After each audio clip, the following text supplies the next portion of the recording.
Healthy breakfast சீரீஸில் இன்றைக்கி நம்ம பார்க்க போகிற ரெசிபி ஹை புரோட்டீன் பெசரட்டு. நீங்கள் வெயிட் லாஸ்க்குலாம் ட்ரை பண்ணிட்டு இருக்கீங்கன்னா நார்மல் இட்லி தோசைக்கு இது ஒரு சூப்பரான ஆல்டர்னேட்டிவாக இருக்கும்.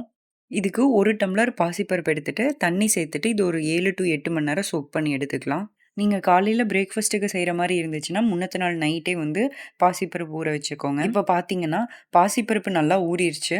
மிக்சர் ஜாரில் 3 பச்சை மிளகா, தேவையான அளவு உப்பு, 4 சின்ன துண்டு இஞ்சி, அரை ஸ்பூன் சீரகம் சேர்த்துட்டு ஃபஸ்ட்டு இதை கிரைண்ட் பண்ணி எடுத்துக்கோங்க. அடுத்ததா நம்ம ஊற வச்ச பாசிப்பருப்பையும் சேர்த்துட்டு நல்லா அரைச்சு எடுத்துக்கோங்க. இதுக்கு வந்து தேவையான அளவு தண்ணி சேர்த்துட்டு தோசை மாவு கன்சிஸ்டன்சிக்கு ரெடி பண்ணி வச்சுக்கோங்க. மாவு புளிக்கோலாம் தேவையில்லை. டைரெக்டாக நம்ம பேட்டர் ரெடி பண்ணதுக்கப்புறம் தோசையாக சுட்டு எடுத்துக்க வேண்டியது தான். தோசை ஊற்றிட்டு ஸ்டவ்வை நல்லா சிம்மில் வச்சிங்கன்னா தோசை நல்லா கிறிஸ்பியாக வெந்துடும். இது ஒரு 2 தோசை சாப்பிட்டாலே போதும், அவ்வளோ ஃபில்லிங்காக இருக்கும். எக்ஸ்ட்ரா ப்ரோட்டீன் சோர்ஸ்க்கு நீங்கள் இந்த தோசையில் எக்கோ இல்லை பன்னீரோ ஆட் பண்ணிக்கலாம். இந்த மாதிரி ஈஸி அண்ட் இன்ட்ரெஸ்டிங் ரெசிபீஸ்க்கு நம்மளோட சேனலை லைக், ஷேர் அண்ட் சப்ஸ்கிரைப் பண்ணிக்கோங்க.